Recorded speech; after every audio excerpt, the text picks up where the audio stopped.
साथियों, इस बजट में सरकार ने मैन्युफैक्चरिंग मिशन की घोषणा की है। इसका उद्देश्य है मेक इन इंडिया को बढ़ावा देना और भारत के युवाओं को ग्लोबल स्टैंडर्ड वाले प्रोडक्ट बनाने का मौका देना। इससे न केवल देश की लाखों एमएसएमईज को, हमारे लघु उद्यमियों को बढ़ावा मिलेगा, बल्कि पूरे देश में रोजगार के नए अवसर भी खुलेंगे। आज का ये समय भारत के युवाओं के लिए अभूतपूर्व अवसरों का समय है।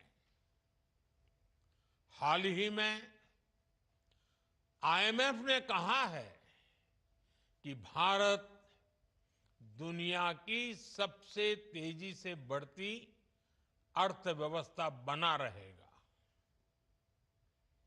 इस विश्वास के, इस ग्रोथ के कई पहलू हैं और सबसे बड़ा पहलू ये है कि आने वाले दिनों में हर सेक्टर में नौकरियों में बढ़ोतरी होगी, रोजगार बढ़ेंगे। हाल के दिनों में ऑटोमोबाइल और फुटवेयर इंडस्ट्री में हमारे प्रोडक्शन और एक्सपोर्ट्स ने नए रिकॉर्ड बनाए हैं। ये सेक्टर ऐसे हैं जो बड़ी संख्या में युवाओं को रोजगार दे रहे हैं।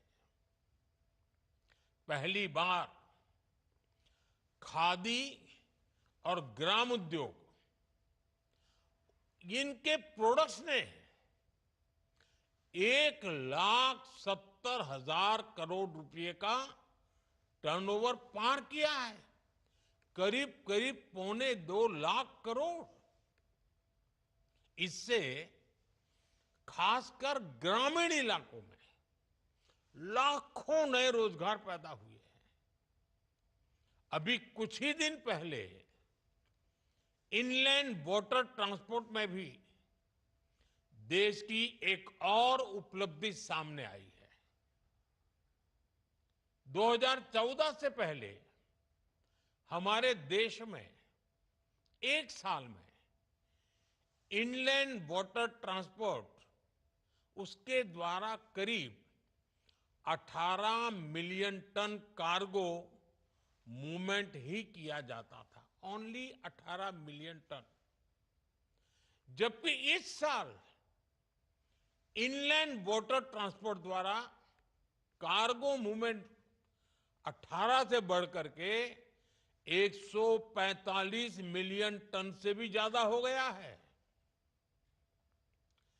भारत को ये सफलता इसलिए मिली है क्योंकि भारत ने इस दिशा में लगातार नीतियां बनाई हैं, निर्णय लिए हैं। पहले देश में नेशनल वाटरवेज की संख्या भी सिर्फ 5 थी।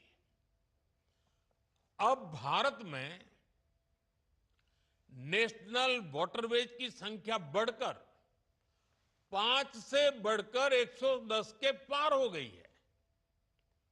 पहले इन वाटरवेज की ऑपरेशनल लंबाई 2,700 किलोमीटर के आसपास थी, है ना, करीब करीब 2,500 किलोमीटर से थोड़ा ज्यादा।